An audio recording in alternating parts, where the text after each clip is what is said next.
There's a heartbeat louder than thunder. Revolution is in the air. There's a heartbeat deep inside our mother. Are you too cool to care? You've got it. Heartbeat Alaska is brought to you in part by Coca-Cola.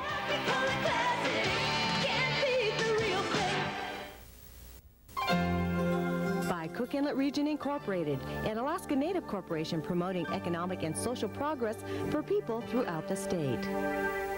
By the generous support of the Alaska Native Health Board. By the Alaska Commercial Company, Alaska's leading retailer of food, family apparel, and general Alaska merchandise since 1867. And Heartbeat Alaska is brought to you by the Public Information Office of the North Slope Borough. Welcome to Heartbeat Alaska. I'm Jeannie Green, barbecue chef extraordinaire, bringing you native news across the north. Of course, now, if I was up on the Yukon River or someplace like that, I'd be doing this out by the river with wood and rocks for my fire and be probably cooking up a bunch of nice fish. Well, we do the best we can in the city. On today's program, we visit the villages of Ekwok and Amathluak. We travel to Barrow for news from the North Slope Borough, also to Bethel for their news, all that plus much more. But first, here's Gary Fife with Native News across the nation.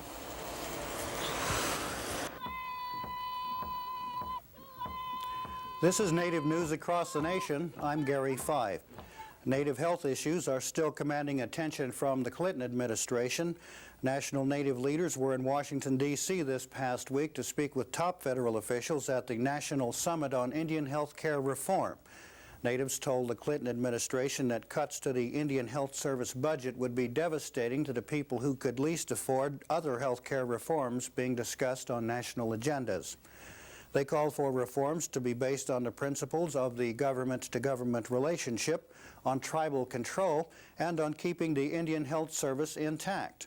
Federal officials, including Health and Human Services Secretary Donna Shalala, have supported the president's health care reform, saying those plans were the only way to remedy problems with the IHS and to increase its funding. The issue has found the support of the entire membership of the U.S. Senate Indian Affairs Committee. The largest Alaska Native advocacy group in the state has turned down a plan by Governor Walter Hickel to find a solution to the long-standing battle over Native subsistence hunting and fishing rights. Alaska is required to bring its laws into compliance with the 14-year-old Alaska National Interest Lands Conservation Act, ANILCA, which calls for a rural preference for subsistence. State officials pushed a plan that would amend the state constitution to allow for a rural subsistence preference and would bar any, quote, significant commercial trade, unquote, in subsistence caught fish and game. It could also redesignate some areas of the state from rural to urban. AFN President Julie Kitka indicated that the state plan did not go far enough. AFN leaders have promised to deliver a point-by-point analysis and a plan of their own. In Canada, the push for the province of Quebec to remove itself from the nation hasn't been met well from the 80,000 natives living within the province's borders. French-speaking nationalists want to secede from the nation, but the tribes there say if Quebec does pull out, then they want to withdraw their lands from the province and want nothing to do with a proposed nation of Quebec. Native leaders there say they've heard words of strong support for their stance and that they will be defended by their federal government. Native opinions on the subjects do vary quite a bit, but one leader of the Grand Council of Crees of Quebec was quoted as saying that the tribe would never accept rule by the province and that they would use the law to gain their own independence. 5 villages in western Alaska have chosen to dissolve their state-recognized city governments in favor of community tribal rule. The tribal leader of the village of KYUK says they've been functioning as tribes for years anyway, and that they do not use money from the state and may not need dollar bills in villages where the subsistence way of life could meet all their needs. KYUK and 4 other villages have already made the legal moves to get rid of their city governments. Those villages are Amotluk, Nutak, Tuluksuk, and Tanunuk. The villages of KYUK and KYUK are also considering filing formal petitions to dissolve their city governments too. And finally, a Native man is leading the Democratic cause in the governor's race in Idaho. Larry Ekwok, a member of the Pawnee tribe, is presently state attorney general there and wants to become the first Native American state governor. His cause has already drawn the attention of Democratic President Bill Clinton, who has attended a fundraiser for the 45-year-old Ekwok. But the road may not be that easy, and he does not have a guarantee of tribal support. Ekwok has been at odds with some tribal leaders over his tough stance on casino-style gaming on reservations. The gubernatorial race itself will be hard. He's a non-Caucasian Democrat in a predominantly white Republican state. This is Native News Across the Nation. For Heartbeat Alaska, I'm Gary Fife. Thank you, Gary. Well, I'm back inside the studio. The barbecue is right outside the door. I'll be back with more news from all over the state right after these messages. There's a heartbeat louder than thunder. Revolution is in the air. Sitka Alaska me inyugli ikalleong neksok pisualayla. Tabrasin ikallekyak sivluni allaw lugo. Sumipayak inyugalo ako bit ikallek kinirmun utikuminaktutin nakakasabamon mingwakto ko nariwalo akli. Sumilika kipirneo ni govin. Ilisimadakrat kanutipayatigon ikayutitigon kukulalutin 800-770-0138.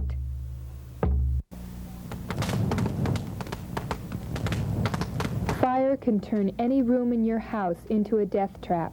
Make sure your family knows 2 ways out of every room. Plan ahead for fire.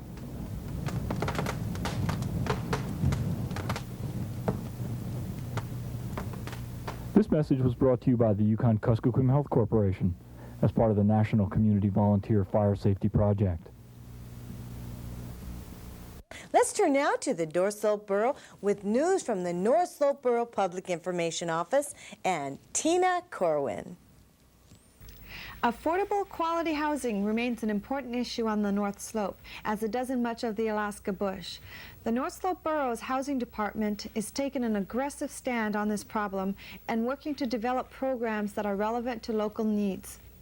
2 of the most important new programs are the Low Income Purchase Program and the Technical Assistance Program, known as TAPS. The Low Income Purchase Program provides low-interest mortgage loans to low and moderate income residents. TAPS offers technical assistance to moderate and high-income wage earners in finding loan and mortgage programs to meet their particular needs. Where one program provides a financial subsidy through low interest rates, the other provides a subsidy in the form of technical assistance, data, and general information. TAPS will also provide a floor plan service that will help potential homeowners develop plans that meet all relevant building codes and regulations. TAP is a consolidation of many types of programs. The one that comes to mind immediately for a purchase or for construction of a new home would be AHFC's Rural Owner-Occupied Loan Program. What we've done is we've taken their loan program, made a user-friendly package so that we can walk through it with residents and assist them putting the loan package together before it goes to the bank for consideration. That helps our residents increase their success in a program that already exists. In addition, TAP, by going through the TAP program, you would find that there are existing programs for down payment assistance or closing cost assistance. It's called the North Slope Borough Housing Assistance Loan Program, HELP, which again is within TAP, within the Technical Assistance Program. May is the time for high school graduations across the North Slope. 52 seniors in the 7 North Slope Borough School District villages received their diplomas this year. The Barrow High School class of 1994 made their final appearance as students in the high school gym on May 12. During the graduation ceremony, 30 students were awarded diplomas. The valedictorian award was presented to David Roger, and the salutatorian was Kathy Gueco. Teacher John Bruckert, selected by the students to give the commencement address, spoke on caring. And then finally, graduates, to care about yourselves, mentally and physically. I hope you challenge yourself to go on. I think every part of education I've ever had has opened so many doors for me, and I've been grateful that somebody was pushing me to open those doors. Use this gift that you've earned and that you've been given, and go forth with it. Physically, stay away from alcohol and drug abuse. You know, being a PE teacher, I had to get a plug-in for developing a plan of fitness. I think it's so important in maintaining a healthy life. We would like to congratulate the class of '94 and wish you the best of luck. Dozens of Barrow residents appeared on national television recently when the Good Morning America program spent a week broadcasting from Alaska. At 7 o'clock, we're going to be over there doing some quick beginnings and talking about where we are and that kind of thing. Then we're going to move over here to the jawbones. And the camera's going to be up here. We're going to place y'all all around the jawbones. The local audience spent several hours on the beach in front of Browers Cafe as preparations were made, and then watched as Good Morning America science reporter Michael Gillan gave a weather report and talked about the importance of whaling and the making of skin boats. As part of the report on whaling, Gillan displayed a plate of muktuk. He explained to the crowd why he wouldn't be trying it on the air. I'll talk a little bit about the muktuk that's eaten, and I haven't gotten permission from New York to eat it. They say they don't want me to eat it because some people at home might get indigestion. I don't know. That's exactly my reaction. So I'm fighting with them. We'll see what happens. I still got 20 minutes of fight left in me. All right. A highlight of the broadcast was a demonstration of the nalakutak, or blanket toss.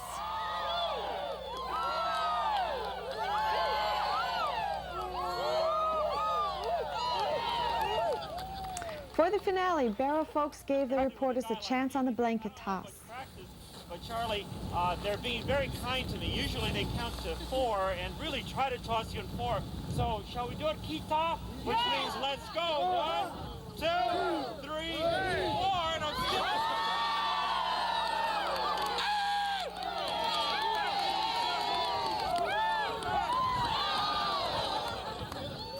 Gillan expressed his delight at the friendliness of the town, and many Barrow residents stayed around after the taping to shake hands and take pictures with the national TV personality. For Heartbeat Alaska and the North Slope Borough, I'm Tina Corwin. KYUK-TV. Thank you, Tina. And thank you, North Slope Borough, for that interesting news package. It's fun to look behind the scenes at Good Morning America when they came up here to do their national broadcast from Alaska. That nice gentleman turned down that plate of muktuk. Well, I'll take it. Welcome to Alaska, fella. Speaking of Alaska, fella, let's turn now to Bethel and John Active from KYUK-TV. Thank you, Jeannie. Jamai, Akumagwa. I'm John Active. For this week's segment, we go on location to the Kuskokwim River. The Memorial Day weekend won't be a holiday for families in our region.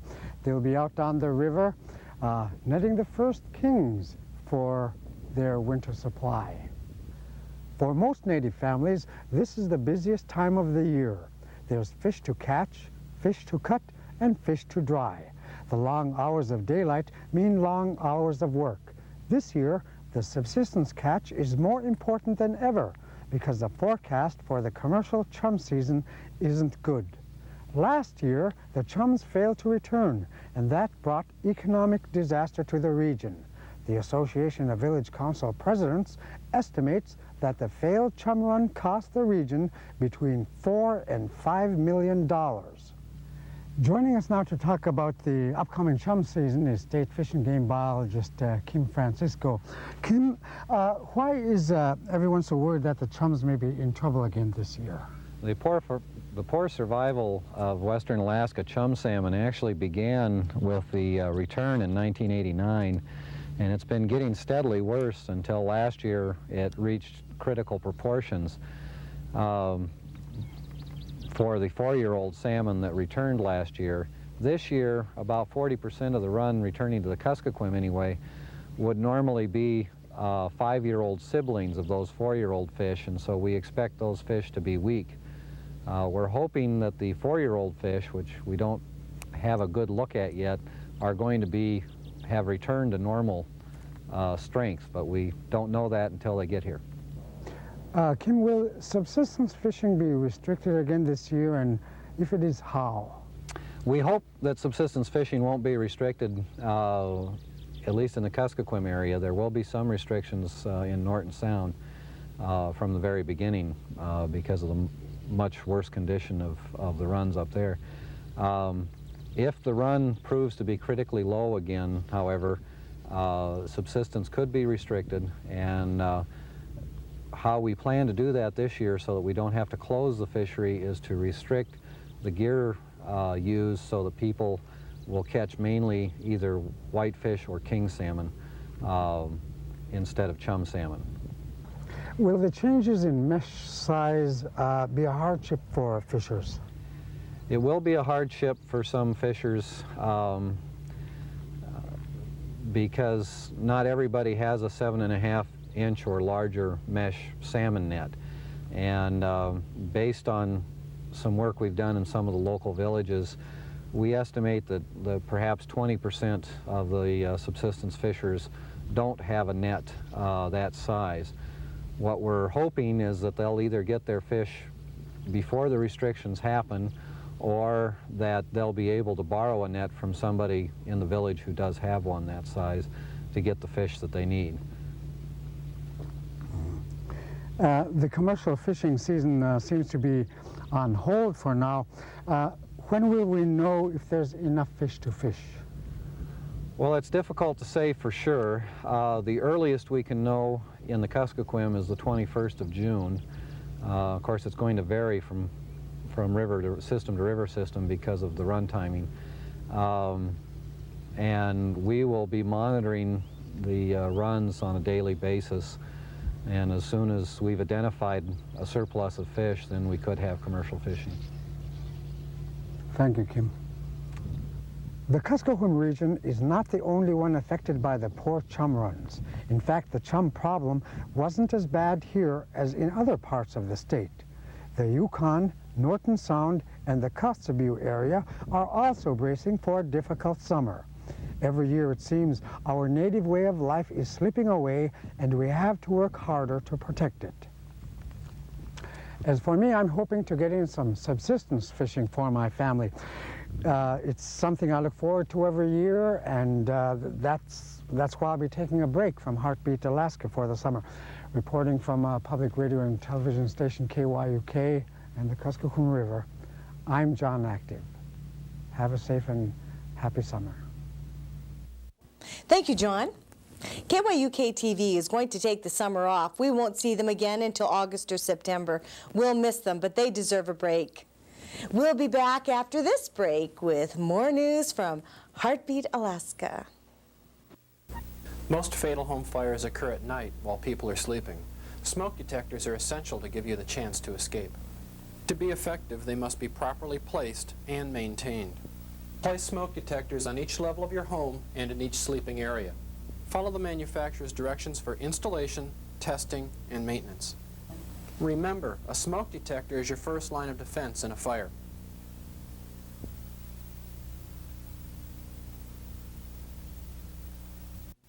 We have always felt in harmony with the land.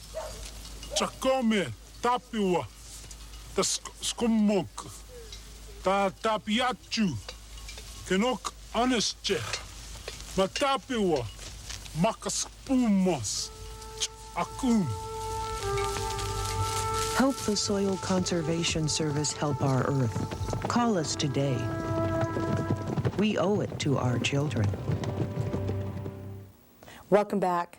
I'd like to thank everyone who has sent in videos lately. Remember, we're going national, and that'll be the first part of August. That way we can share our way of life and who we are with people all over the United States. Speaking of sharing, thank you for sending in this video. We're going now to Ekwok, Alaska.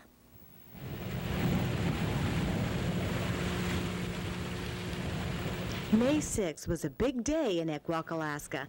Not only was it the first time that Ekwok School held an activity day, but it was also the first time for 50 years that native dancing was held there. Ekwok is located on the Nushagak River, 42 miles northeast of Dillingham. The village has been around for hundreds of years.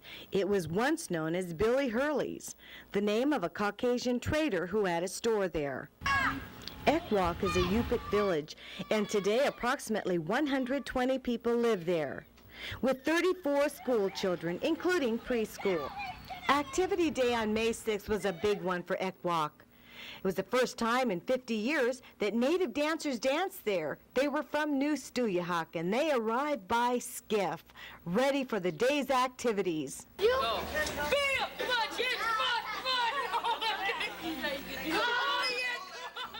Some of the activities included traditional native games, testing endurance and skill, and just plain fun. Activity Day in Ekwok was a day where the whole community became involved, joining the fun. But it wasn't all fun, it was also instructive. Health aides set up booths and took blood pressure and height and weight, and also instructed on the effects of tobacco. Then came the most exciting event of the day, the New Stuyahok dancers, invited to help strengthen the native culture in the village of Ekwok.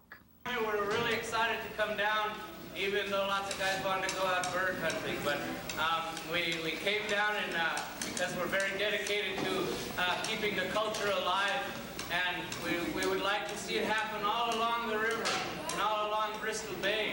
We just came back a month ago from Bethel. We went up there and there was over 1,000 dancers from all over the YK Delta, and we're the only group from Bristol Bay, and we're the only ones who do this style that were up there, and so they were really pleased to see us. Their old people were really glad because they no longer do this up there anymore.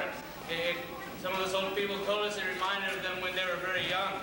We started 3 years ago because the only ones in our village up there were dancing were the elders, and the kids knew nothing anymore of their dancing. So I met with the elders that we decided to have dancing once a week on Wednesday evenings, and they come down and donate their time for these children to learn the culture and the traditions.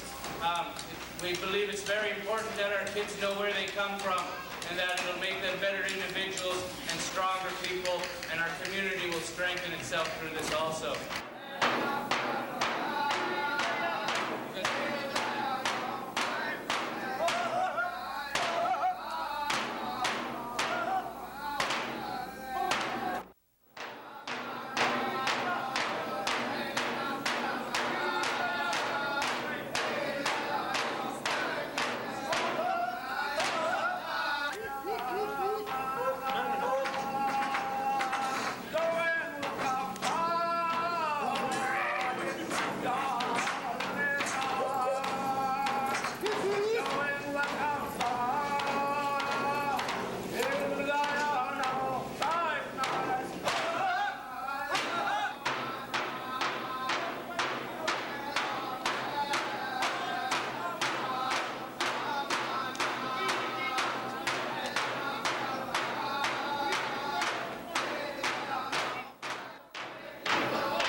We believe it's very important that our kids know where they come from, and that it'll make them better individuals and stronger people, and our community will strengthen itself through this also.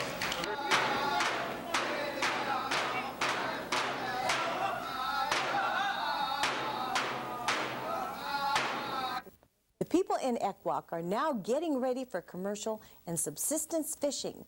I'd like to thank the videographer, Joe Scheiber, for that video. I'm sorry if I'm mispronouncing your name. Also, we did the story with the help of Kathy Nelson and Lorraine King from Ekwok. Join me again next week for another Heartbeat Alaska. Among other villages, we'll be visiting Ruby and Amonuk, so please join me then. Also, make sure that you continue to send your video in. And if you'd like a story that you'd like to see, give me a call at area code 907-272-8111. For Heartbeat Alaska, I'm Jeannie Green. See you next week.